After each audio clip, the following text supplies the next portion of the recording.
Llegaron nuevas fotos exclusivas del Titanic. Por mucho, las mejores hasta ahora. Durante gran parte de este siglo, esa enorme. Cuando aparecieron las primeras imágenes del naufragio del Titanic en septiembre de 1985, el mundo se detuvo. La gente se quedó pegada a la tele, viendo cómo el legendario barco reaparecía después de más de 70 años. ¿Que dónde se hundió el Titanic?, te preguntarás. Está ubicado a unos 650 kilómetros de la costa de Terranova, en Canadá. Este supuesto barco insumergible descansa en completa oscuridad a unos 3.800 metros, bajo la superficie. Sí, así de profundo está el Titanic, pero incluso después de una caída tan larga hasta el fondo del océano, la parte frontal, conocida como la proa, todavía se ve sorprendentemente intacta. O sea, los barandales seguían ahí, las cadenas del ancla también, incluso las elegantes curvas del casco que quizá reconoces de fotos antiguas. Pero en las noticias casi no se hablaba de la popa en ese entonces, y hay una razón por la que todavía casi no se menciona. Verás, estas imágenes eran algo más que solo fotos hipnotizantes y espeluznantes. Imágenes en video. Eran la prueba de lo que realmente pasó cuando se hundió el Titanic. Por fin estábamos obteniendo algunas respuestas sobre este desastre de 1912, cuando más de 1.600 personas perdieron la vida.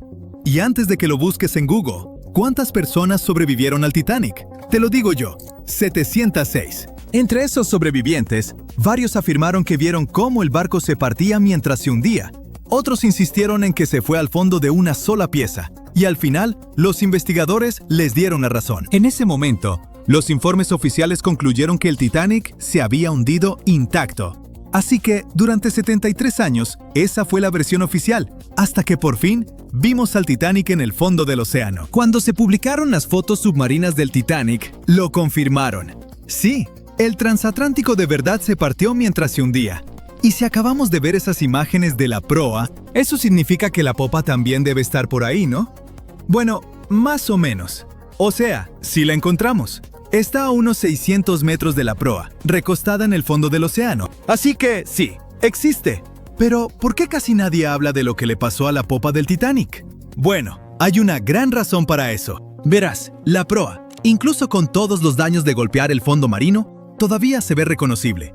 Muchos de sus interiores están sorprendentemente bien conservados. Y está recostada como si el barco siguiera su viaje. Pero la popa está destruida. Hoy es más bien un enredo retorcido de acero que casi ni parece un barco. Solo las partes más resistentes, como las hélices, los motores alternativos y el timón, han logrado mantener su forma. Pero el resto de la sección de popa se está deshaciendo en el fondo del mar. Sí, para entender por qué está en un estado tan terrible, tenemos que regresar a esa gélida noche del 15 de abril de 1912, la noche del naufragio del Titanic. Solo unas horas antes de la tragedia, el Titanic seguía navegando sin problemas por el frío Atlántico Norte. La popa estaba llena de vida, con familias platicando, música sonando, la vida siguiendo como siempre. Aquí se encontraban los camarotes de los pasajeros con los boletos más baratos. Por eso a los viajeros de tercera clase también se les conocía como pasajeros de steerage. Pero la popa no era solo para los pasajeros. También albergaba muchas de las áreas de almacenamiento del barco, incluidos los compartimentos de carga, cuartos de equipaje, cocinas, camarotes de la tripulación e incluso las zonas de ingeniería. Y quédate con ese dato, porque va a ser importante en un momento. Así que vayamos directo al momento en que el transatlántico chocó contra el iceberg. Cuando la proa empezó a hundirse, la popa se levantó poco a poco fuera del agua, poniendo una enorme tensión en la parte media del barco. Para eso de las 2 de la madrugada, las luces del Titanic parpadearon y luego se apagaron. Instantes después, el barco se partió en dos y la proa desapareció bajo las olas. La popa se asentó brevemente de nuevo sobre el agua antes de volver a elevarse, esta vez casi en posición vertical. Se mantuvo erguida unos segundos y luego comenzó su caída final. Como a las 2:20 de la madrugada, la popa desapareció bajo el Atlántico. El Titanic se había ido. Lo que estaba pasando bajo el agua eran dos escenarios completamente diferentes. Primero, la proa se fue llenando de agua lentamente y empezó a descender, casi navegando con suavidad como un submarino. Por eso logró conservar su forma y se mantuvo en gran parte intacta. Pero el colapso de la popa del Titanic fue una historia totalmente distinta. La popa quedó completamente abierta en la zona donde el barco se había partido. El agua entró por ese extremo abierto a una velocidad increíble. Esta inundación repentina hizo que la popa se precipitara hacia abajo mucho más rápido que la proa. La fuerza del agua creó tanta turbulencia que arrancó piezas y las esparció por todo el fondo del océano. Ahora, ¿recuerdas lo que dije antes sobre los espacios dentro de la popa? Esas enormes áreas de almacenamiento estaban muy abiertas y muchas tenían bolsas de aire. Así que cuando la sección de popa se separó, todavía tenía compartimentos llenos de aire atrapado. A medida que giraba hacia las profundidades, la presión del agua, cada vez mayor, fue aplastando esas bolsas una por una. La estructura alrededor empezó a implosionar, esparciendo pedazos de metal. Muebles, estatuas y pertenencias de los pasajeros por todo el fondo del océano. Por eso muchos expertos creen que la inmensa presión del agua hizo que esa sección colapsara mientras se hundía, y por eso hoy casi no podemos verla. Y ahora ya sabes la respuesta al misterio de la parte trasera del Titanic. No hablamos mucho de ella, simplemente porque casi no queda nada que ver. Es como una parte de la historia del Titanic que está demasiado rota, o duele demasiado, como para hablar de ella abiertamente. El lado del barco que de verdad se siente perdido. Y lamento decir esto, pero ese también es el futuro de la proa. O sea, no va a estar ahí para siempre. La forma icónica del naufragio está cambiando año tras año, y no precisamente para bien. La parte frontal del Titanic se está deteriorando y un día desaparecerá por completo. Allá en el lecho marino, el Titanic soporta una presión enorme, casi 390 veces mayor que en la superficie. La buena noticia es que ya no quedan bolsas de aire dentro del barco, así que grandes implosiones no volverán a ocurrir. Pero la mala noticia es que ahora el propio peso del barco está ayudando a destrozarlo. A medida que esas 52,000 toneladas de acero se asientan lentamente en el fondo del océano, tuercen y jalan el casco.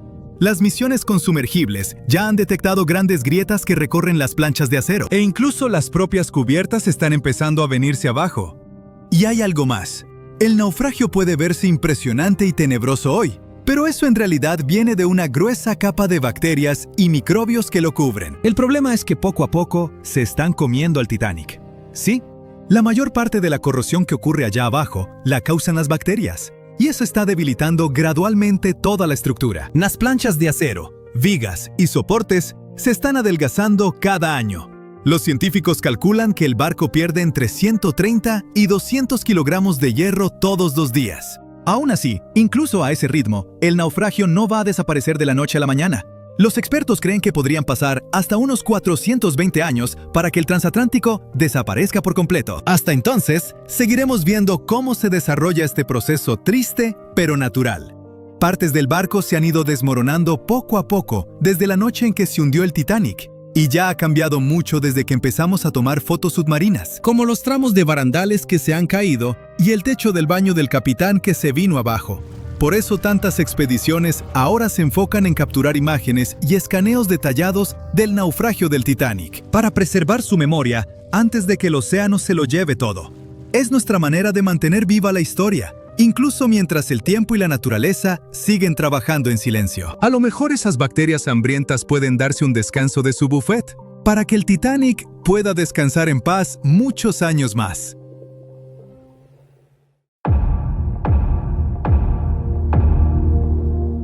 El famoso Titanic no llevaba binoculares la noche que más se necesitaban. Los vigías estaban ciegos, indefensos y condenados. Y el barco se hundió, llevándose a cientos de vidas, ¿no? Pues es solo uno de tantos mitos en todo un océano de verdades a medias, rumores y relatos dramatizados en los que el Titanic sigue navegando.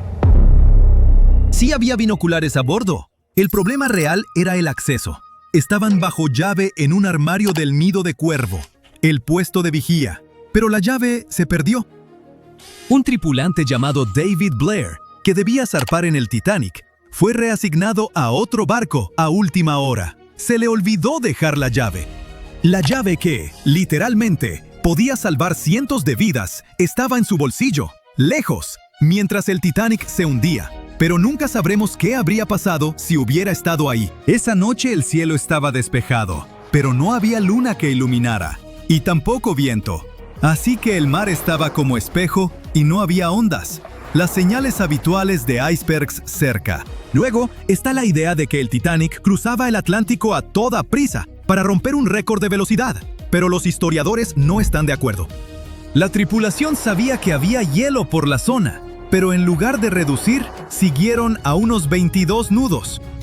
Eso es solo un par de nudos por debajo de su velocidad máxima. Pero el Titanic no iba al límite. Muchos de sus hornos ni siquiera estaban avivados a tope. Y en esa época era normal seguir adelante y confiar en que los vigías verían el hielo antes de que el barco lo golpeara. Esos enormes transatlánticos no eran de tomárselo con calma, eran de llegar a tiempo, con precisión. Barcos como el Titanic eran prácticamente los trenes express del mar, y cualquier retraso habría sido un desastre de imagen. Así que sí, conocían los riesgos, pero no los veían como gran cosa. Al fin y al cabo, muchos barcos ya habían tenido sustos y salieron bien librados. No veían el hielo como una gran amenaza entonces, ni siquiera temían choques de frente. Y seguro has oído que la White Star Line, la empresa dueña del Titanic, lo promocionaba como insumergible. En 1910, la compañía presumía a sus dos nuevos gigantes del océano, el Titanic y su gemelo, el Olympic. Sus anuncios decían con orgullo que estaban diseñados para ser insumergibles. La empresa con eso quería decir que, en teoría, el diseño debía mantenerlos a flote. Más tarde, hasta tuvieron que aclarar que nunca prometieron que los barcos fueran realmente insumergibles. Para 1911, antes de que el Titanic tocara el agua, las revistas ya se habían desbocado con la idea. Los articulistas la llamaban prácticamente insumergible, señalando sus flamantes compartimentos estancos como prueba. Y así, la leyenda nació antes de que el barco saliera del muelle. Después del hundimiento, incluso un directivo de White Star Line admitió en la investigación oficial que cuando oyó la noticia, no la creyó. De veras pensaba que el Titanic no podía hundirse. Pero lo de insumergible nunca fue su principal gancho. White Star Line no vendía tanto seguridad como lujo. El Titanic debía ser la joya del viaje oceánico, enorme, elegante y rebosante de comodidad. Otra historia que se nos quedó es que, antes de golpear el iceberg, un incendio de carbón ardía en una de las carboneras del Titanic. Habría debilitado el casco y lo volvió más vulnerable. Algunos incluso dicen que ese fuego provocó o aceleró el hundimiento. Bueno, es parcialmente cierto. Sí hubo un incendio de carbón en una de las carboneras antes del viaje. Incendios en carboneras no eran raros en los buques de vapor de la época. Podían arder en brasas durante días, pero no era nada parecido a un fuego descontrolado. Las cronologías, los diarios de la tripulación y los análisis estructurales indican que un fuego de esa intensidad y en esa posición no pudo causar un daño estructural fatal. Si el incendio hubiera hecho tanto daño, el barco habría fallado incluso antes del choque. Pero el Titanic se mantuvo a flote por más de 2 horas, lo que indica que el verdadero villano seguía siendo el iceberg. Otra vuelta de esa historia es que pudo distraer a la tripulación, impidiéndoles atender bien la situación del iceberg. Eso suena más plausible, pero aún así no es lo mismo que decir que el fuego fue el verdadero culpable. Hablando de culpables reales, no hay duda de que fue un iceberg, pero el desastre que provocó fue mucho más sutil que una gran brecha estilo película en el casco. En lugar de eso, produjo muchas microfracturas en los remaches, las costuras y las juntas metálicas. Cada una era casi imperceptible, pero como el barco iba en marcha, el agua entraba de forma constante por esas microhendiduras a presión. Se filtró poco a poco en varios compartimentos y llenó 6 secciones estancas. El Titanic se mantuvo a flote a duras penas, tomando agua, y fue cediendo compartimento tras compartimento. Se hundió en un lapso de 2 horas, no en cuestión de minutos. Si el iceberg hubiera abierto el casco de forma catastrófica, el barco habría caído casi de inmediato, y la gente no habría tenido tiempo de reaccionar ni de escapar. Tristemente, no todos tuvieron esa oportunidad de todos modos. Seguro recuerdas la escena desgarradora de la película Titanic, en la que los pasajeros de tercera intentan subir a cubierta, pero los encierran abajo en su sección. Bueno, eso es solo parcialmente cierto. Sí había barreras que separaban a las clases, pero estaban sobre todo para cumplir las leyes migratorias de Estados Unidos. Los pasajeros de tercera, que iban a América en busca de una nueva vida, debían pasar revisiones médicas y trámites de inmigración. Por eso viajaban en cubiertas separadas. Había algunos botes salvavidas para ellos, aunque no en las zonas de tercera. Así que tenían que atravesar un laberinto de pasillos y escaleras para llegar arriba. Y muchos pasajeros de tercera ni siquiera quisieron intentarlo, porque no querían dejar su equipaje. Al final, solo alrededor de una cuarta parte de los pasajeros de tercera sobrevivió, pero nadie los mantuvo a la fuerza en las cubiertas inferiores. Ahora cambiemos de tema y hablemos de hechos del Titanic que antes se negaban o se pasaban por alto, pero que ya se han probado ciertos. Por ejemplo, la mayoría de los planos y diagramas que has visto en documentales no muestran una cubierta oculta bajo la línea de flotación llamada fondo interior. Muchos ingenieros externos ni la entendían del todo ni la mencionaban. Esa cubierta oculta se extendía casi a lo largo de todo el barco y tenía 44 tanques estancos separados. La mayoría eran para lastre de agua, algunos para agua dulce. También había tanques laterales, babor y estribor, que ayudaban al equilibrio. El fondo interior era como el organizador integrado del barco. Dividía al Titanic en secciones separadas, permitiendo que distintas partes se mantuvieran equilibradas y fueran más fáciles de controlar. Estaba diseñado para mantenerse a flote con hasta 4 compartimentos de proa inundados. Tristemente, el encuentro con el iceberg abrió 6 compartimentos, y ya sabes lo que pasó después. Y por último, mi mito favorito del Titanic, que el barco se partió limpiamente en 2, como en una escena de acción de Hollywood. Culpen a James Cameron por eso. Todos lloramos al verlo, pero la realidad fue mucho más fea. Durante muchos años, tras la tragedia, los sobrevivientes no se pusieron de acuerdo en lo que vieron. Algunos dijeron que el barco se hundió entero, otros juraron que se partió. A los segundos no les creyeron, hasta que los científicos hallaron el pecio en 1985. Entonces, se confirmó por fin la verdad. El Titanic sí se había quebrado en 2, pero nada limpio. El metal se torció, se desgarró y se hizo trizas, mientras la popa se alzaba y 2 fuerzas opuestas lo desgarraron. Y para hacerlo aún más trágico, la gente seguía aferrada a la mitad trasera, cuando ésta se quebró y se hundió en la oscuridad. El vigía grita: «¡Iceberg justo adelante!». El Titanic golpea el hielo. El agua empieza a inundarlo. Los pasajeros de tercera clase están encerrados. No hay suficientes botes salvavidas para todos. Cunde el pánico. Los violines suenan. El barco se hunde. Bueno, todos conocemos la historia de la película Titanic como si fuera la palma de nuestra mano a estas alturas. Pero, ¿y si te dijera que Hollywood nos mintió? Para contar la verdadera historia de lo que sucedió esa fría noche de 1912, necesitamos retroceder un poco. El vigía grita: «¡Iceberg justo adelante!». Sí, esa parte era cierta. Justo antes de las 11:40 de la noche, Frederick Flett notó algo más oscuro que el mar directamente delante. A medida que el barco se acercaba, se dio cuenta de que era un iceberg. Las máquinas se invirtieron rápidamente y el barco giró de forma brusca.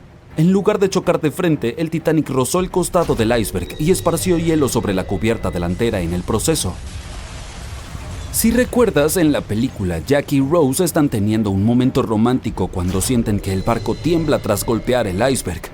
Todo se sacude como si estuvieran en medio de un ligero terremoto. Algunos pasajeros de la vida real informaron haber sentido algo similar después del impacto, pero según el sobreviviente del Titanic, Frank Prentice, no fue exactamente así. Dijo que no hubo un impacto como tal y todo se sintió más como si estuvieras frenando de golpe con tu auto.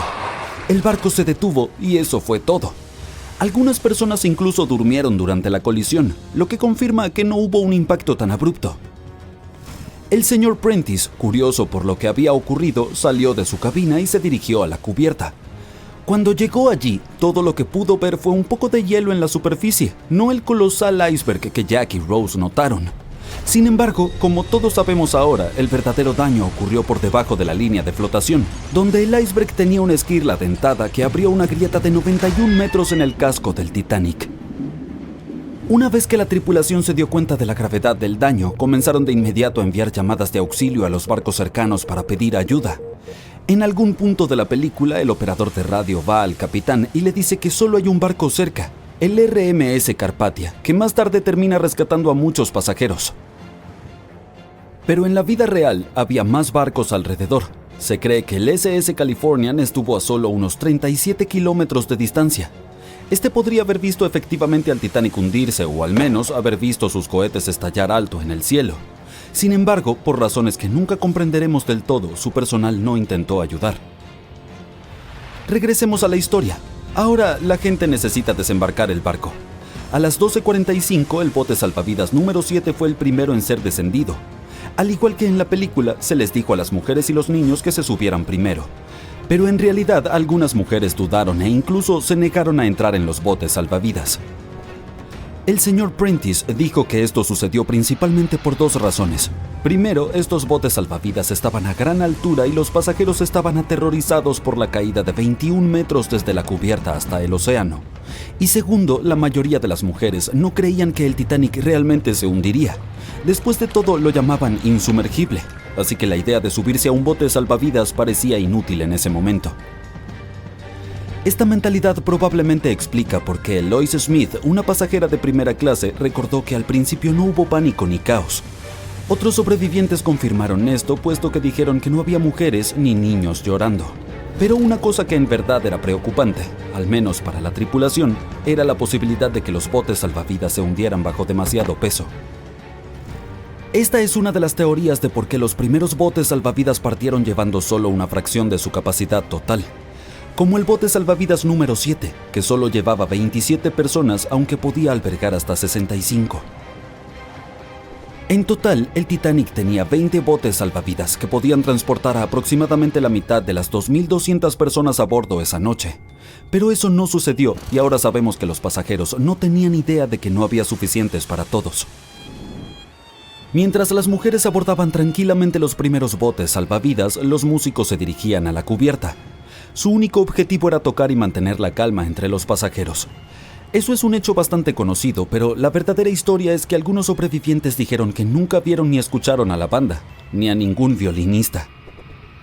No es que Hollywood te haya engañado, sin embargo, los músicos tocaron durante más de 2 horas después de que el barco chocara con el iceberg, así que quizá estos pasajeros estaban demasiado aterrados para notar las canciones, o los músicos comenzaron a tocar más tarde de lo que pensamos. Ahora es momento de hablar sobre el terrible trato que los pasajeros de tercera clase recibieron. La película retrató a la tripulación como cruel, como si hubieran encerrado a los menos afortunados bajo cubierta como animales, sin darles oportunidad de llegar a los botes salvavidas para salvar sus vidas. Pero la investigación oficial del desastre sugirió que eso no era cierto. Es decir, sí, menos pasajeros de tercera clase sobrevivieron en comparación con los de primera y segunda clase, pero hubo otros factores en juego. Muchos pasajeros de tercera clase se mostraron reacios a abandonar el barco aferrándose a sus pertenencias y tuvieron más dificultades para subir desde sus camarotes que estaban en los extremos del barco. Algunos sobrevivientes confirmaron que no estaban encerrados. De hecho, fue todo lo contrario. La señora George Wabi, una mujer libanesa que viajaba en tercera clase, dijo que cuando estalló el caos, algunos valientes miembros de la tripulación y pasajeros de primera clase bien vestidos en realidad la ayudaron a subir a la cubierta de primera clase y finalmente a un bote salvavidas. Al principio, el Titanic se hundía lentamente, poco a poco. Los pasajeros informaron haber visto el agua subir y haber escuchado estallidos y cuarteaduras. Luego hubo un fuerte boom.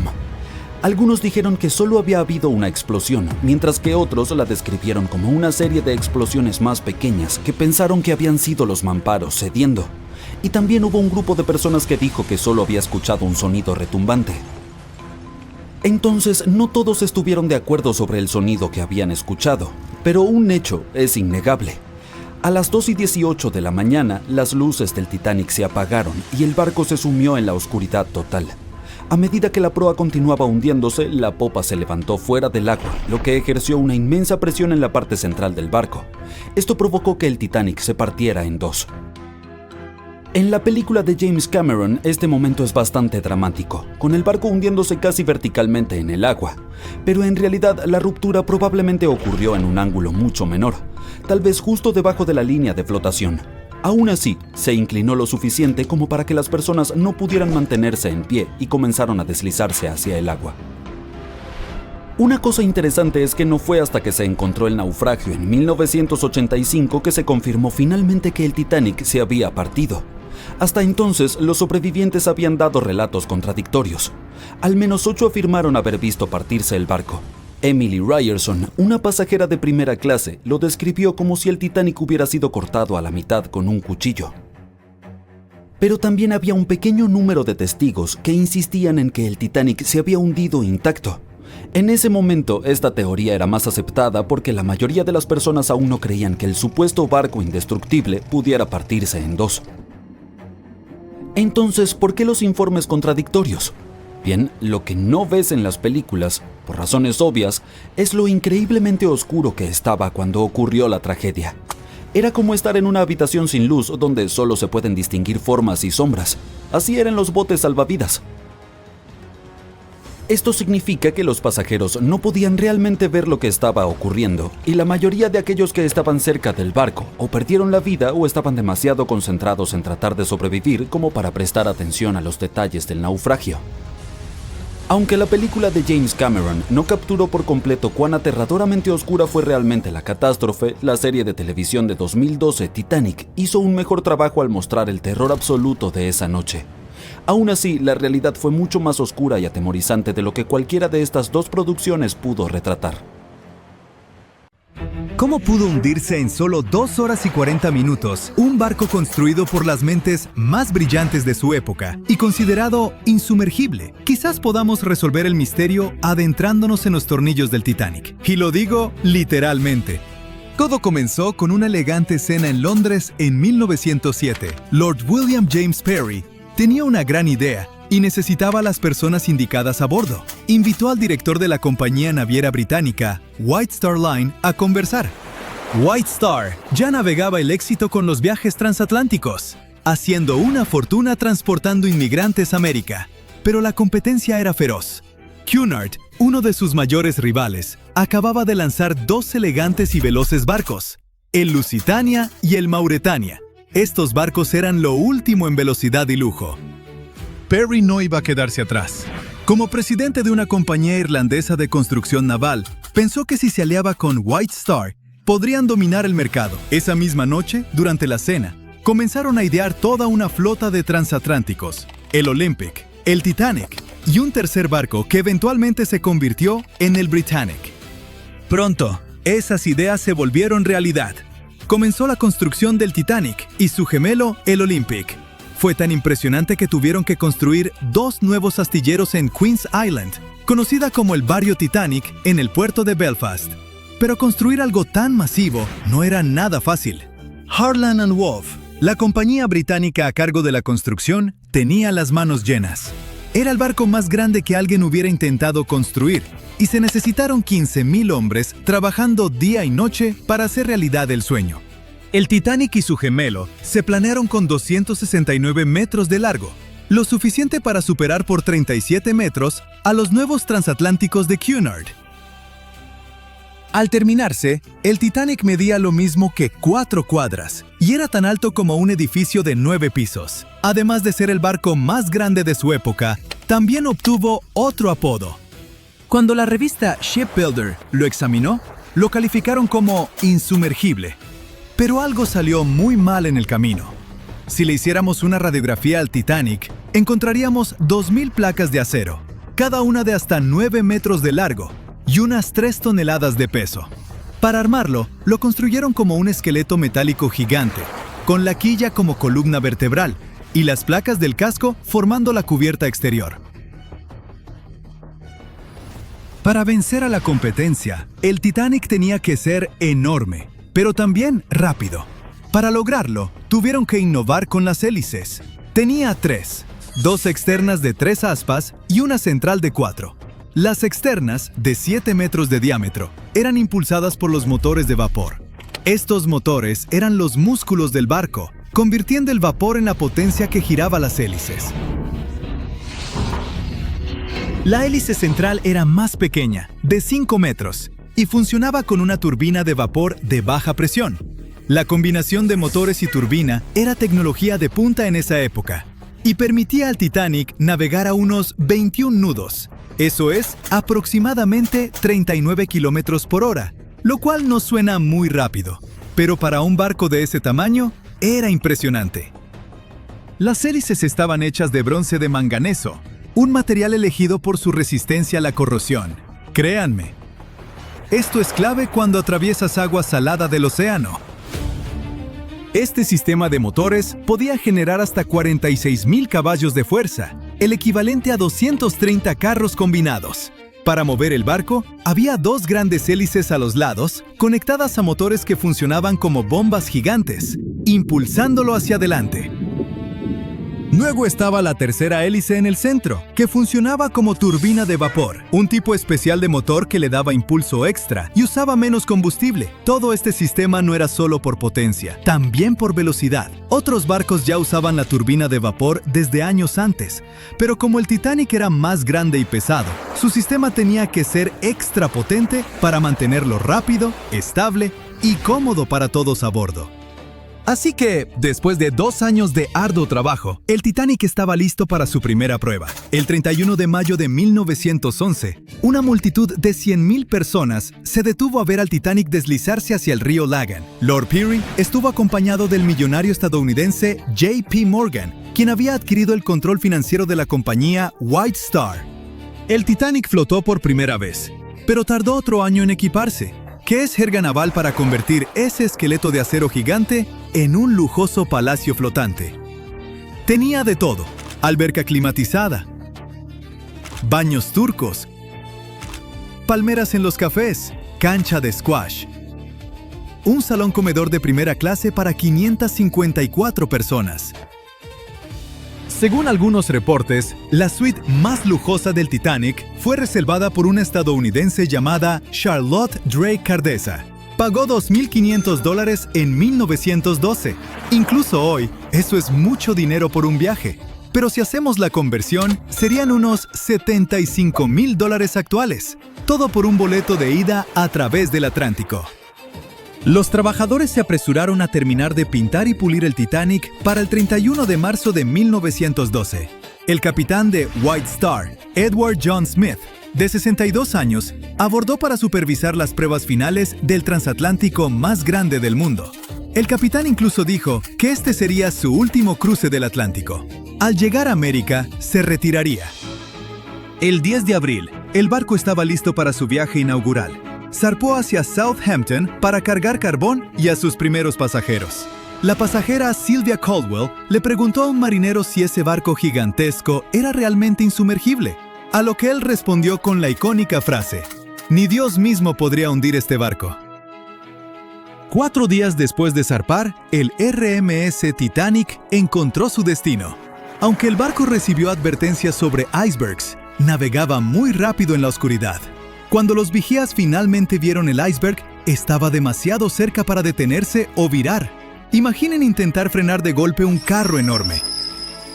Ahora imaginen que ese carro pesaba 20,000 veces más que un vehículo normal y se movía absurdamente rápido. Cuando el Titanic intentó esquivarlo, terminó raspando el iceberg por un costado. Aunque la tripulación intentó frenar y girar, el barco rozó el iceberg, abriendo 100 metros del casco y dañando 6 de 16 compartimentos estancos. Esto hizo que la proa se hundiera, mientras la popa se elevaba, como cuando un lado de una palanca pesa demasiado. En un ángulo pronunciado, el barco comenzó a partirse por la mitad, y así fue como finalmente se hundió. Pero, ¿por qué el casco y los remaches se rompieron tan fácilmente? Una expedición en 1991 descubrió piezas del casco del Titanic y encontró que el acero usado era extremadamente frágil, especialmente en temperaturas bajo cero como las de esa noche. El acero no se dobló ni cedió bajo presión. Se rompió como vidrio, empeorando mucho el impacto. Los análisis químicos revelaron que el acero tenía altos niveles de azufre, lo que lo debilitaba. Este tipo de acero frágil, combinado con la alta velocidad y las temperaturas bajo cero, fue una receta para el desastre. Bueno, había fallas en los materiales, pero el diseño del barco también tenía serios problemas. Esos compartimentos estancos no estaban completamente sellados en la parte superior, así que cuando el agua entraba, se desbordaba de un compartimento a otro, acelerando el hundimiento. Si el barco se hubiera construido con mejor acero, un casco doble o compartimentos estancos mejorados, el desastre podría haberse evitado. Quizás lo suficiente para que el RMS Carpathia llegara a rescatar a todos a bordo. El Titanic no era insumergible, pero para su época fue un triunfo de la ingeniería y el lujo. El problema es que ni los mejores diseños pueden siempre vencer a la naturaleza. El insumergible Titanic no se hundió de forma pacífica, lo que hizo más difícil encontrar su lugar de descanso final. El mundialmente famoso RMS Titanic pereció en 1912 pero fue descubierto apenas en 1985 en una misión secreta.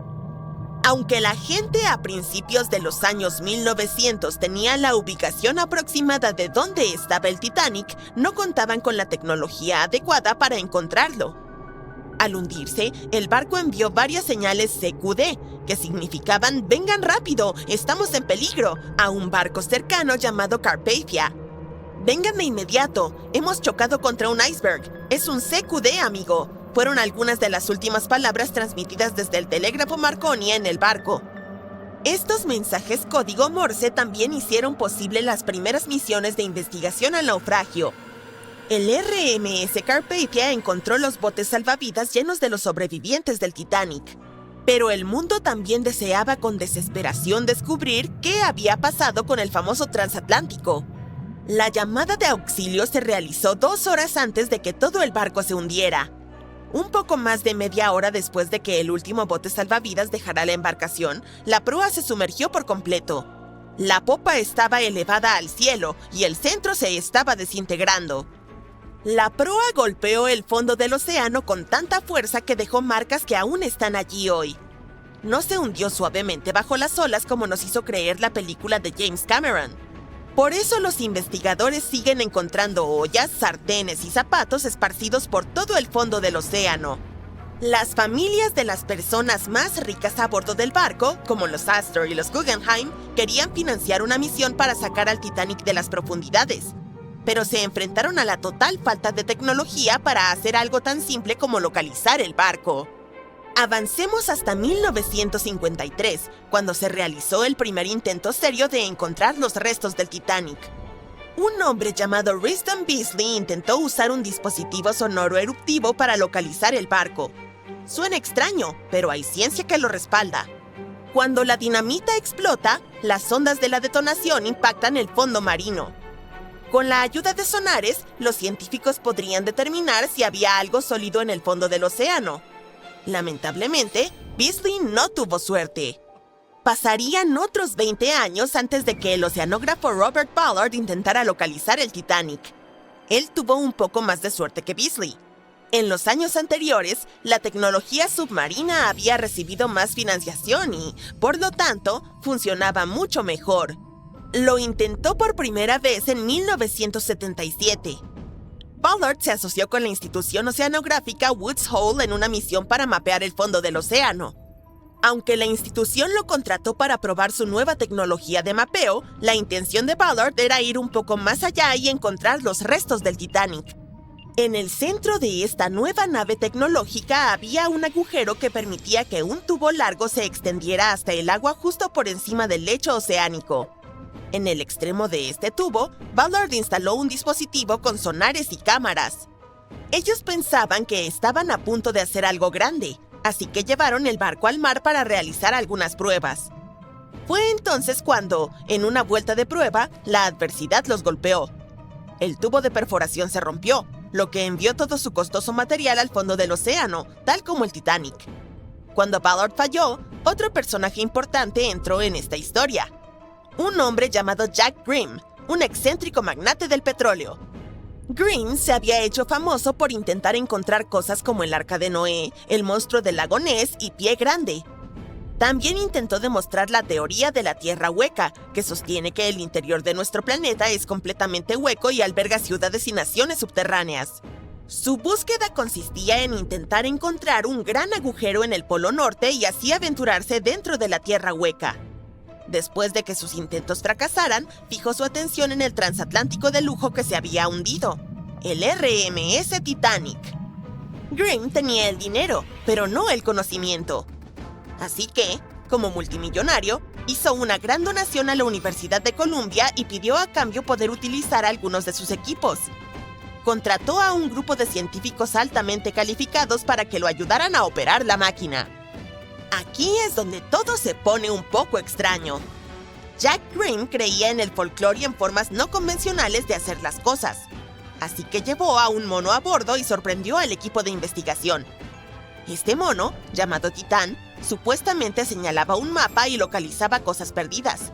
En este caso, el Titanic. Los científicos se volvieron locos cuando el espécimen apareció y le dijeron a Grimm que debía elegir entre ellos o el mono. Esta expedición partió de Florida, sin el Titán. No habría travesuras. Establecieron el rumbo hacia la ubicación exacta de la última señal de socorro del Titanic. Llegaron y examinaron cada centímetro del lecho marino, pero aún así no encontraron nada. Esto los llevó a desarrollar una nueva teoría importante. Podría ser que el capitán del Titanic hubiera proporcionado coordenadas incorrectas sobre la ubicación del barco. No es difícil de creer, ya que los botes salvavidas fueron encontrados lejos de las coordenadas de la señal de socorro del Titanic. Lo que pudo haber sucedido es que el capitán del barco olvidó tener en cuenta el cambio de zona horaria durante su viaje. Es comprensible para alguien bajo tanto estrés, ¿verdad?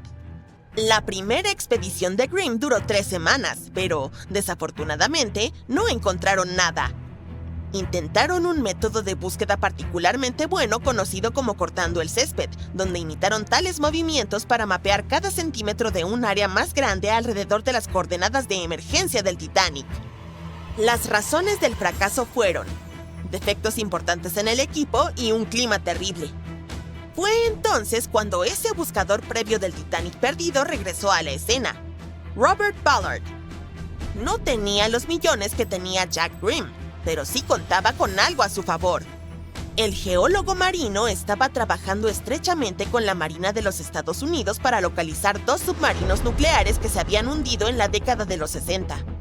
El mismo Ballard dijo que había estado viviendo 2 vidas, una como investigador y otra como oficial de inteligencia naval. El acuerdo era sencillo. Tendría luz verde para buscar el Titanic después de haber encontrado los 2 submarinos desaparecidos. Para hallar el Treasure y el Scorpion, había utilizado un vehículo submarino no tripulado llamado Argo.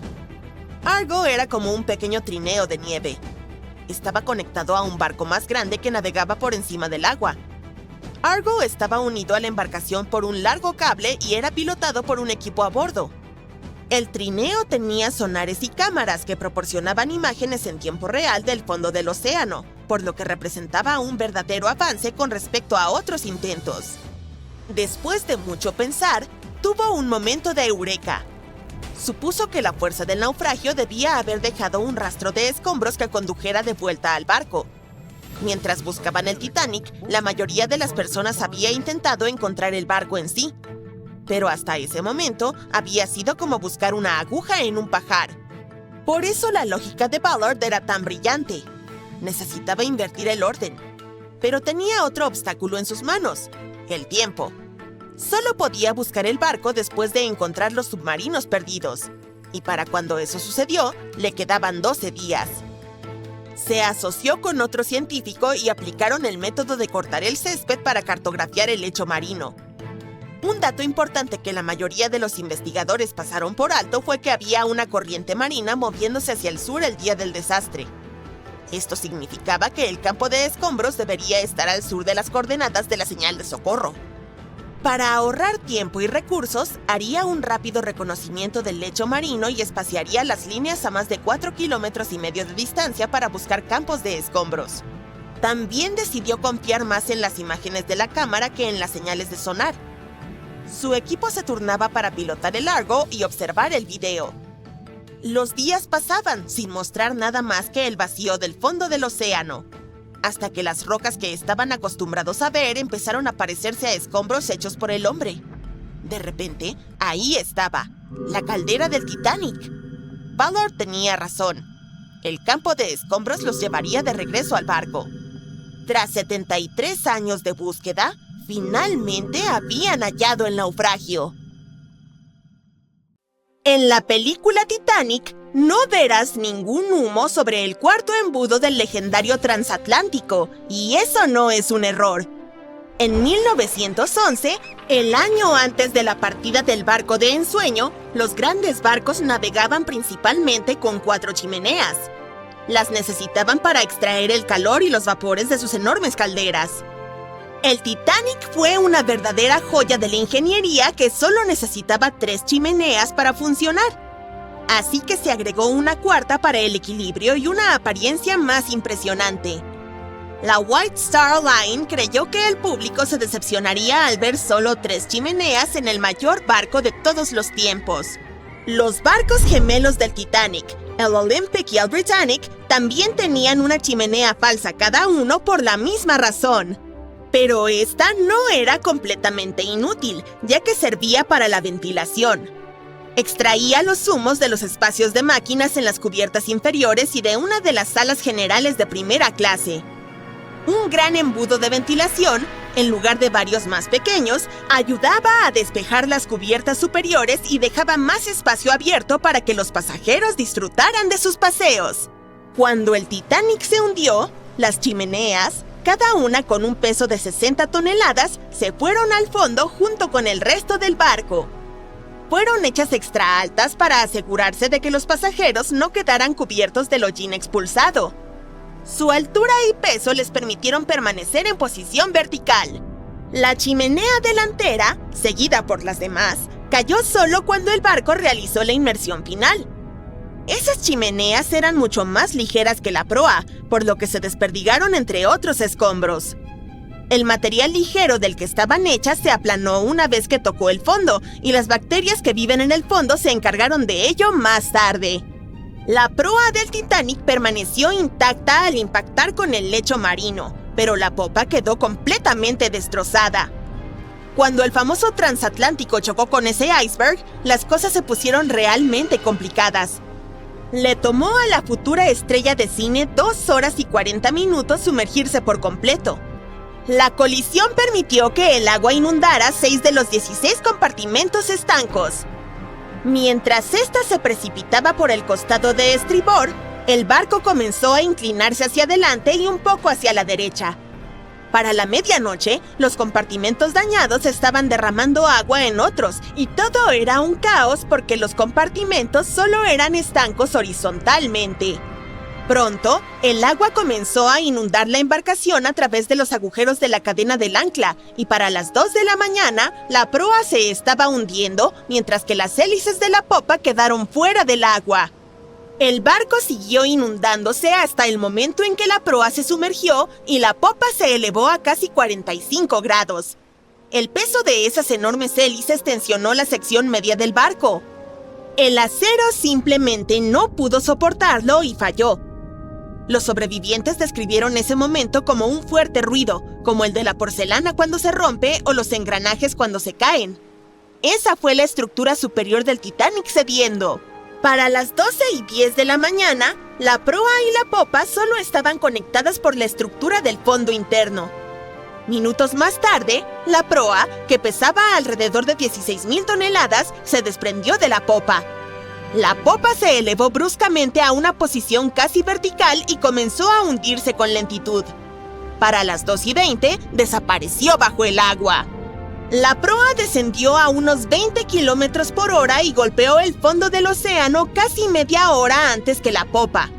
Las dos partes del Titanic ahora yacen a 610 metros de distancia entre sí, apuntando en direcciones diferentes. La proa permaneció mayormente intacta, solo cubierta de barro. Pero la popa se convirtió en un desastre enredado debido a las implosiones que sufrió durante el descenso. El aire atrapado dentro de la estructura simplemente no pudo soportar la creciente presión del agua en las profundidades. Los cohetes de señales jugaron un papel importante en la tragedia del Titanic. Cuando un barco se hunde, se supone que debes lanzar bengalas rojas para señalizar problemas. Pero alguien decidió abastecer al Titanic con bengalas blancas en lugar de las habituales, así que, cuando el barco chocó contra el iceberg, la tripulación disparó las bengalas blancas.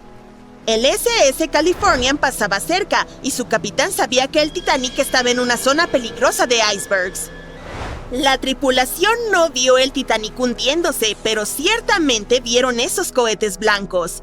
La radio entre los barcos era inútil porque el operador del Californian la había apagado. El capitán tuvo la corazonada de que algo andaba mal, así que envió una señal luminosa en código Morse al Titanic, pero no recibió respuesta porque este ya se había hundido. Había otro barco, el Samson, navegando junto al Titanic. A bordo llevaban mucha carne de foca congelada y cazada ilegalmente en aguas canadienses. Por ello, navegaba con las luces apagadas para no ser detectado. Cuando vieron los cohetes blancos del Titanic, pensaron que era la guardia costera y se alejaron rápidamente. El Samson no tenía radio, así que no pudieron enterarse del desastre en curso. La tripulación recibió la noticia sobre el Titanic solo cuando llegaron a la costa de Islandia el mes siguiente.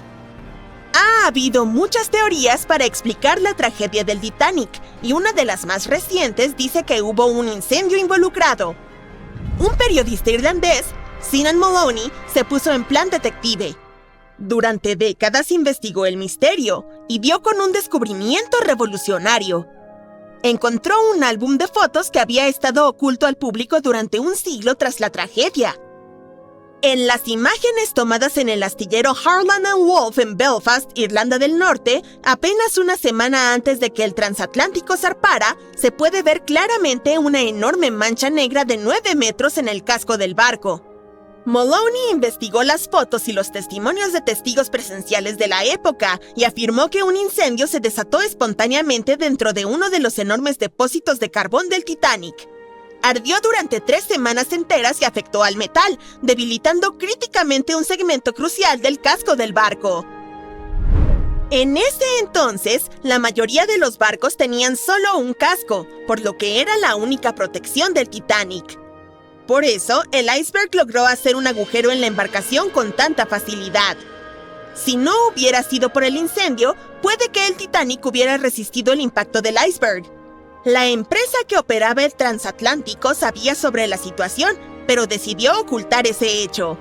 No querían ninguna historia negativa en la prensa, ya que enfrentaban una competencia seria en los viajes transatlánticos. Los boletos del Titanic se habían agotado, así que se abastecieron de carbón y lo hicieron zarpar. La Luna también podría haber jugado un papel en el hundimiento. Nuestro satélite afecta en gran medida las mareas en la Tierra. Cuanto más cerca está de nuestro planeta, más fuertes son las mareas debido al aumento de la gravedad de la Luna. En 1912, la Luna estaba tan cerca que hizo que varios glaciares en Groenlandia se separaran. Enormes pedazos de hielo que se desprendieron de los glaciares comenzaron a flotar hacia el sur. El evento de la superluna ocurrió solo 6 minutos después de una marea viva. Durante las lunas nuevas y llenas, la alineación de la Luna, el Sol y la Tierra hace que su gravedad combinada alcance su punto máximo. Y el día anterior, nuestro planeta se había acercado lo más posible al Sol ese año, lo que hizo que la gravedad fuera aún más fuerte.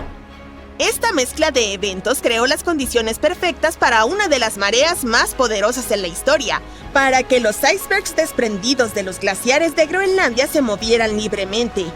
Los oponentes de esta teoría dicen que la diferencia en la fuerza de marea no fue realmente tan grande y que no pudo haber sido la causa principal del hundimiento. El iceberg rasgó el costado del barco, dejando una enorme abertura en el casco. No fue una grieta continua y se generaron daños en varios lugares.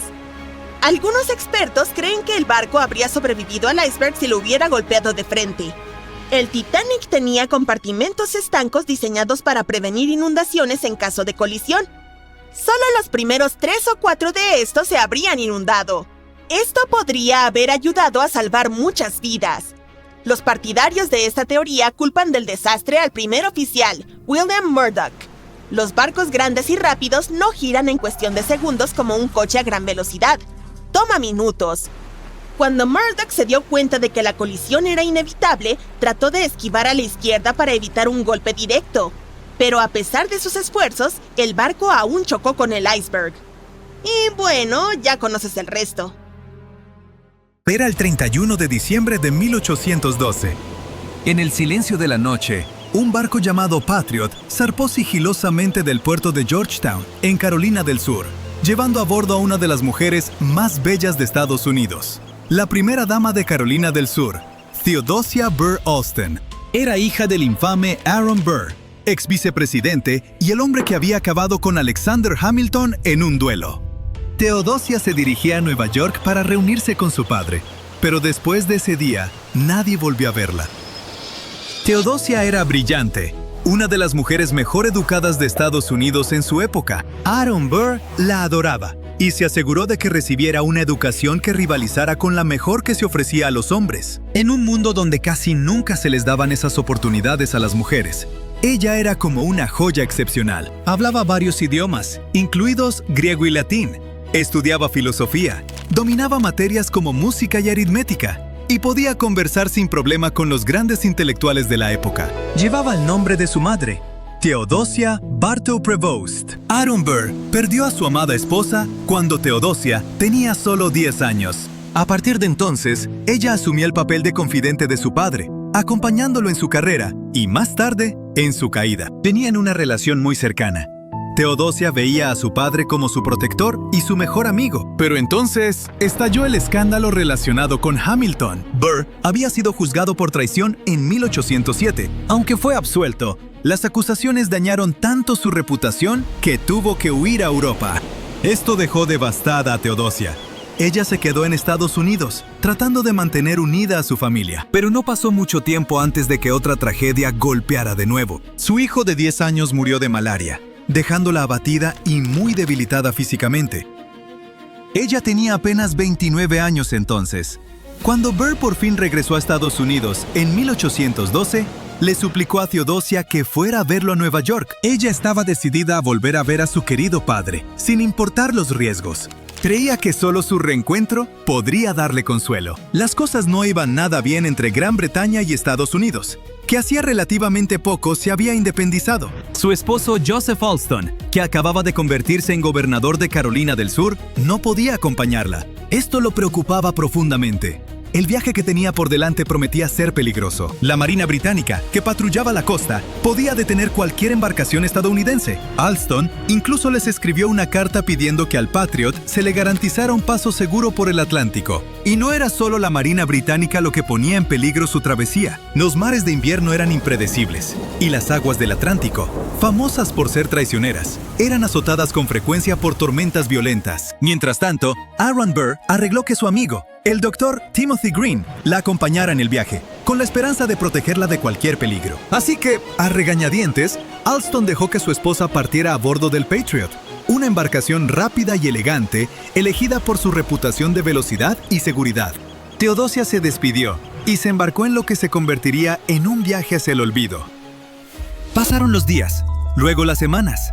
El trayecto debía tomar, como mucho, una semana. Pero no llegaba ninguna noticia de Theodosia ni de la tripulación. A principios de enero, se reportó un fuerte temporal frente al cabo Hatteras. Se decía que una tormenta violenta había dispersado barcos a lo largo de la costa. Alston, cada vez más desesperado, escribió que su estado mental era espantoso. Pero aún así, no llegaban noticias. Tanto Aaron Burr como Alston se aferraban a la esperanza de que, quizá una tormenta, solo hubiera retrasado su llegada. Pero conforme las semanas se convirtieron en meses, esa esperanza empezó a desvanecerse. Todo apuntaba a que el Patriot se había perdido en el mar con todas las personas a bordo. Para Joseph Alston y el propio Aaron Burr, la respuesta era trágicamente clara. Ellos creían que el barco había quedado atrapado en una tormenta de invierno y se había hundido, pero otros no estaban tan seguros. Los rumores y las teorías empezaron a multiplicarse y se propagaron en los periódicos y en las tabernas. ¿Pudieron haber sido los piratas? Llevaban años asolando la costa de Carolina. También estaban los habitantes locales, conocidos como bankers o wreckers, una especie de saqueadores famosos por robar en barcos naufragados. Robaban objetos del llamado Cementerio del Atlántico, la costa de Carolina del Norte. Además, ellos mismos provocaban algunos de esos naufragios. Usaban faroles para atraer barcos hacia aguas peligrosas y hacer que encallaran. Cuando las naves quedaban varadas, las saqueaban y dejaban atrás a la tripulación y a los pasajeros. Algunos creen que estos despiadados saqueadores pudieron haber desmantelado hasta el último resto del Patriot. Aaron Burr no creía que ella hubiera sido capturada por piratas. Según él, si siguiera viva, ninguna cárcel del mundo podría mantenerla alejada de su padre. Los rumores se volvieron cada vez más disparatados. Algunos aseguraban que había sido capturada en el Triángulo de las Bermudas. Se enviaron buscadores a Nassau y a las Bahamas, pero nunca se encontró rastro del Patriot. Incluso circulaba una historia, según la cual había sido llevada a lejanas costas en Galveston, Texas, donde alguien insistía en que había muerto y había sido enterrada en el anonimato. Se decía que su fantasma ahora rondaba las Islas Barrera de Carolina del Norte, conocidas como los Outer Banks, buscando sin descanso a su padre. Algunos piratas incluso empezaron a atribuirse su desaparición. En 1820, 2 hombres a punto de ser ejecutados confesaron haber saqueado y hundido el barco Patriot. Y luego, en 1833, otro pirata afirmó que su tripulación había encontrado la nave y la había mantenido cautiva. Contó que ella se resistió con fiereza y describió con lujo de detalle cómo él mismo obligó a Teodosia a caminar por la tabla. Los historiadores han intentado reconstruir las pistas. Los registros de los barcos de la época muestran que, en efecto, el Patriot fue detenido por la flota británica cerca del cabo Hatteras el 2 de enero de 1813. Pero gracias a la Carta de Olsztyn, se le permitió al barco continuar su ruta. Y sí, realmente hubo una tormenta. Azotó toda la región en enero. La tormenta golpeó con especial fuerza justo en esos días. Y aunque esta sea la explicación más probable, no es una certeza absoluta. La gente sigue especulando, pero nadie conoce la verdad. Nunca pudieron encontrar el barco. No apareció ningún cuerpo, ningún resto del naufragio, ni prueba definitiva alguna. Teodosia se desvaneció para convertirse en leyenda. Y Aaron Burr jamás se recuperó del dolor de perder a su hija. Y luego, en 1869, 57 años después, ocurrió algo muy extraño. El doctor William Poole, un médico de Elizabeth City, visitó el pueblo de Nags Head en los Outer Banks de Carolina del Norte. Era un pueblo costero aislado, pequeño y sencillo. Una anciana del lugar estaba en su lecho de muerte. En sus últimos momentos, le entregó a su médico un fino cuadro al óleo como forma de pago. Era el retrato de una misteriosa mujer joven. Y, como quizá ya sospechas, el retrato era nada menos que de Theodosia Burr Olsztyn. Según la mujer, ese cuadro había sobrevivido a un naufragio ocurrido más de 50 años antes. Curiosamente, el cuadro no estaba firmado, y el nombre de la mujer nunca quedó registrado. Pero la serena gracia y la inteligencia en la mirada del retrato intrigaron de inmediato al Dr. Poole, dando a entender que podría haber algo más detrás de todo esto. De inmediato, acudió a la prensa. Se convocó a familiares de los Burr y a personas que habían conocido a Teodosia para que examinaran el retrato. Lo compararon con un grabado de Teodosia, y para asombro de todos, coincidía con ella. Pero, ¿cómo había terminado en manos de esta misteriosa anciana? ¿Lo habrían robado piratas y pasado de generación en generación? Por supuesto, muchos también se preguntaban si esa anciana no sería la propia Teodosia. Tal vez había sobrevivido y pasado el resto de su vida escondida. Es algo muy poco probable, pero no hay manera de comprobar la verdad. El cuadro en sí también era un misterio. ¿Cuándo se había pintado y quién lo había hecho? La mayoría supone que Teodosia mandó hacer este retrato antes de partir y se lo llevó a bordo. Tal vez estaba pensado como un regalo para su padre, tras años de dolorosa separación. Pero el viaje del cuadro no terminó ahí. Después de ser identificado, acabó en la biblioteca Lewis Walpole de la Universidad de Yale.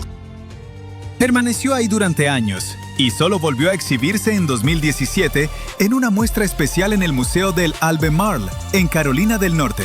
Este retrato es la última pieza tangible de la historia de Teodosia, pero incluso él plantea más preguntas que respuestas, y el relato sigue siendo un misterio hasta el día de hoy. Frente a las costas de Croacia, arqueólogos descubrieron hace poco algo sorprendente. Un camino de piedra perfectamente construido, todavía intacto, enterrado bajo capas y capas de lodo. Tiene casi 7.000 años de antigüedad. ¿Quién lo construyó? ¿Por qué? ¿Y a dónde llevaba? Este camino pudo haberse perdido para siempre, de no ser por un golpe de suerte. A principios del año 2021, arqueólogos revisaban imágenes satelitales de la isla de Korčula, una pequeña isla croata en el mar Adriático. De pronto, notaron formas extrañas, patrones raros, apenas visibles bajo el agua. Intrigados, se sumergieron para averiguar qué era. Fue entonces cuando descubrieron algo increíble: un asentamiento neolítico sumergido, el poblado de Solín. Pero la aldea antigua era solo el principio. En el año 2023, mientras exploraban más a fondo el sitio, los arqueólogos encontraron algo aún más impresionante. Un camino de piedra perfectamente construido, todavía intacto, enterrado bajo capas de fango marino. Tenía miles de años de antigüedad. La calzada tiene apenas unos 4 metros de ancho. Está colocada con cuidado, piedra por piedra, como un fantasma de un mundo olvidado que se extiende por el fondo del mar. No se trata de un capricho de la naturaleza. Las piedras están demasiado bien talladas, demasiado intencionalmente colocadas, y de alguna manera, a lo largo de 7000 años de tormentas y mareas, tanto la aldea como el camino sobrevivieron. Uno de los científicos aseguró que era casi un milagro. Las islas que rodean a Córchula protegieron la costa de las olas gigantes, y eso las salvó a ambas de la destrucción. También encontraron algo más: fragmentos de cerámica y cuchillos de sílex, pequeñas huellas de la gente que vivió aquí en el pasado. ¡Vaya! Pero, ¿quiénes eran?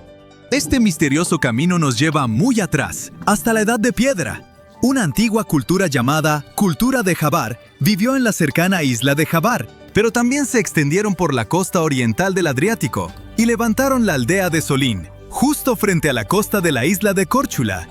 El camino conectaba la aldea con la isla principal. Si hoy pusieras un pie en la isla de Hvar, verías un lugar fascinante, de bosques de pinos, campos de lavanda y luz que se derrama sobre los viñedos. Pero también estarías entrando en un mosaico vivo, tejido con 7000 años de historia.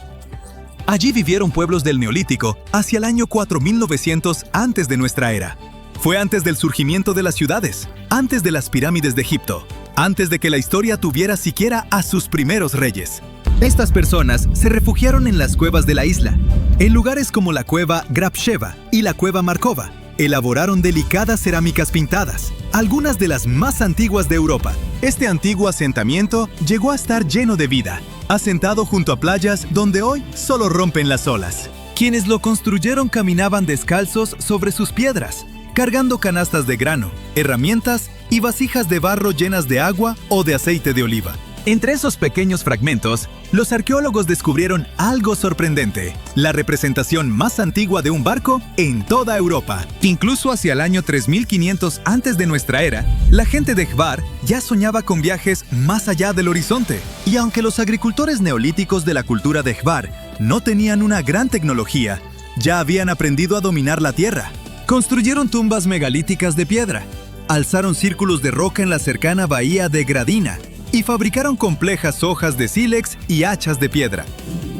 ¿Por qué hoy la aldea de Solín y el camino están bajo el agua? No lo sabemos con certeza. Tal vez algo les ocurrió en el pasado que provocó este destino. En cualquier caso, el camino y Solín son todo lo que nos queda de aquellos días. La isla de Hvar siempre fue un lugar fascinante para vivir. Su historia es dura y al mismo tiempo hermosa, tallada por rebeliones, piratas y reyes extranjeros. Hacia el año 385 antes de nuestra era, los griegos cruzaron el mar y llegaron a esta hermosa isla, una alta cresta de piedra caliza, manantiales de agua dulce escondidos y llanuras fértiles acariciadas por la brisa del mar. No es de extrañar que decidieran asentarse aquí. Esos griegos venían de Paros, una isla soleada del mar Egeo. Cuando llegaron a la isla de Hvar, encontraron un poblado al que llamaron Faros. No fueron muy originales con el nombre. Hoy conocemos esa ciudad como Stari Grad, que significa ciudad vieja. Y de hecho, es uno de los pueblos más antiguos de toda Europa. Traían consigo un profundo conocimiento de la agricultura, la navegación y la construcción de ciudades. Eso les permitió hacer algo extraordinario. Dividieron la tierra en cuadrados geométricos perfectos, parcelas ordenadas para viñedos, olivos y cereales. Este mosaico perfecto de campos se conoce hoy como la llanura de Stari Grad, y se ha conservado tan puro y casi intacto durante más de 2000 años que fue declarado Patrimonio de la Humanidad por la UNESCO. Después llegaron los romanos. Sus villas y caminos también se extendieron por las laderas. Luego llegaron los croatas. Sus tradiciones, desde las procesiones religiosas hasta los sobrecogedores cantos antiquísimos de Semana Santa, han sobrevivido al paso de los siglos. Pero fue bajo dominio veneciano, alrededor del siglo XV, cuando Hvar realmente floreció. Cuando los venecianos llegaron, eligieron la ciudad de Hvar como uno de sus principales puertos. Construyeron fortalezas y arsenales, catedrales, teatros y plazas. Era la edad de oro del Renacimiento, y Hvar le regaló al mundo 3 grandes genios de la cultura croata. El primero fue Petar Hektorović. Retrató la vida de los pescadores y el espíritu del mar en su obra épica Pesca y charla de pescadores. En un castillo local, el castillo Tferdals, su villa de piedra todavía resguarda su estanque secreto de peces. El segundo fue Hannibal Šukić, autor de La esclava, la primera obra de teatro secular de la cultura croata. Y por último, Martin Benetović, pintor, músico y dramaturgo, que dejó su huella en el alma de la isla. En el monasterio franciscano junto al mar, hay una hermosa pintura que cubre por completo una pared, La Última Cena. No es el original de Da Vinci. Se cree que esta versión fue realizada por Matteo Ingoli. Mismo tema, pero otro artista, aunque esta obra se considera una auténtica joya del Renacimiento. En esa época, la isla de Hvar se convirtió en una joya del Imperio Veneciano, un bastión naval y más tarde un escenario para poetas renacentistas. Pero este lugar no siempre fue pacífico. En el siglo XVI, el Imperio Otomano llegó hasta aquí. Sus corsarios surcaron el mar y quisieron conquistar la isla. La gente de Hvar levantó fortalezas que aún hoy se aferran desafiantes a los acantilados. Napoleón también pasó por aquí, pero ni siquiera todo eso logró apagar el espíritu de Hvar. La vida siempre regresaba a los campos. La lavanda florecía morada sobre las terrazas, el romero y los olivos cubrían las laderas, y el vino corría de los viñedos que alguna vez plantaron los griegos, mientras la cultura seguía viva. En el siglo XVII, en la isla se creó algo nunca visto: el primer teatro público de Europa. Antes, los teatros eran solo para reyes y nobles, pero este era un lugar donde pueblo y aristocracia se sentaban juntos bajo arcos de piedra labrada para ver obras iluminadas por la luz de las velas. Los habitantes también fundaron la primera asociación turística profesional de Europa. El turismo empezó temprano, con la creación de la Sociedad Higiénica de Hvar en el siglo XIX. Hoy Hvar es conocida como la Isla de la Lavanda y está coronada como la reina de las Islas Dálmatas. En la Plaza de San Esteban se alza la Catedral de San Esteban. Su campanario, también construido en pleno Renacimiento, alguna vez dio la alarma ante los ataques otomanos. En el convento benedictino, lejos de las miradas de casi todos, las hermanas tejen encaje de agave. Los hilos se extraen de las fibras del agave y se anudan en dibujos de una delicadeza increíble, cada uno único, cada uno como una oración atrapada en la tela. En lo alto del pueblo, todavía se ven los antiguos cañones apuntando al mar, y debajo de ellos, el destello de las islas Pacleni extendiéndose como pequeñas esmeraldas. Hay más horas de sol al año que en casi cualquier otro lugar de Europa, y una historia riquísima en cada fiesta, en la belleza de las procesiones de Semana Santa y en las antiguas canciones que viajan en la brisa del mar.